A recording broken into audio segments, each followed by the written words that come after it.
Hey everybody, welcome back to the B74.1 build series. Today we're talking about the differentials and the housings and what Team Associated did to adjust the diff heights on the car. Not much has changed here in the .1 car, but I just want to give you a quick look at how things work. So first of all, this is the rear differential. What's nice about this is it's got 2 screws in the front and then 1 in the bottom. When it's in the housing, these guys, it also has a couple of screws on the side. So getting to the diffs is pretty quick. You only have to unscrew, I think, 5 screws and you're there. You don't even have to take the shock towers off or the shocks off. So what happens is these aluminum supports wrap around the diff and then the shock towers mount to them.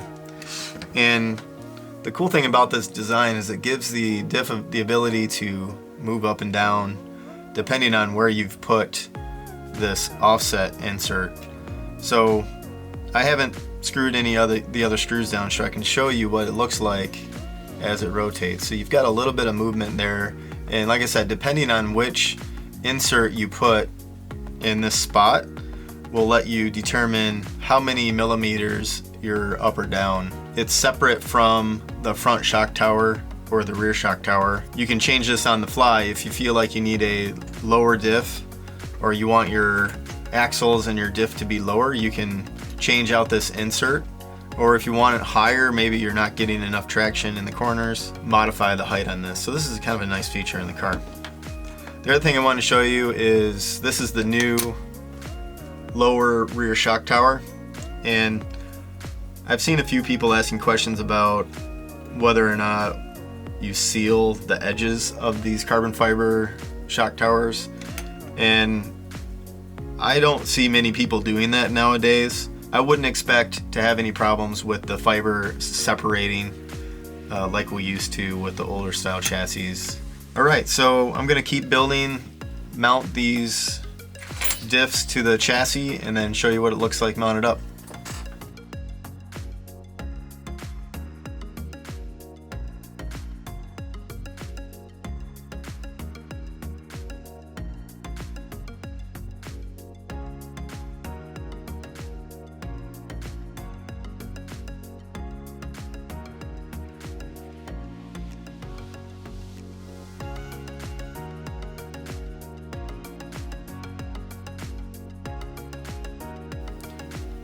Okay, so next up is the steering rack assembly, the steering arms, the mounts for it, and one of the features for this car is a +3 steering rack, which means out of the box it's going to take out 3 millimeters worth of bump steer, and the original B74 had a lot of bump steer and there was a lot of things to do to take it out. One of them was just replacing this part with an aftermarket part.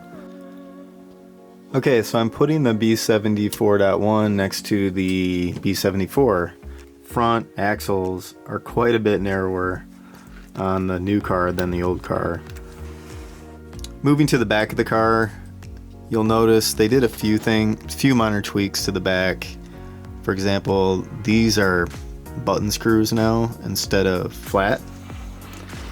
So on the B74 they were flat, you can see that.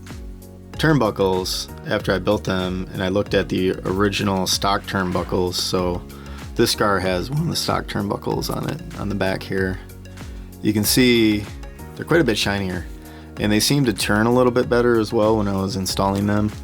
Definitely put the black grease inside of the turnbuckle when you're installing them for really the best. That's the easiest way to install them. And of course, make all the lines on the left hand side of the car. So this is what the car looks like now. I'm going to be building the shocks in the next video, so stay tuned for that one. Thanks for watching.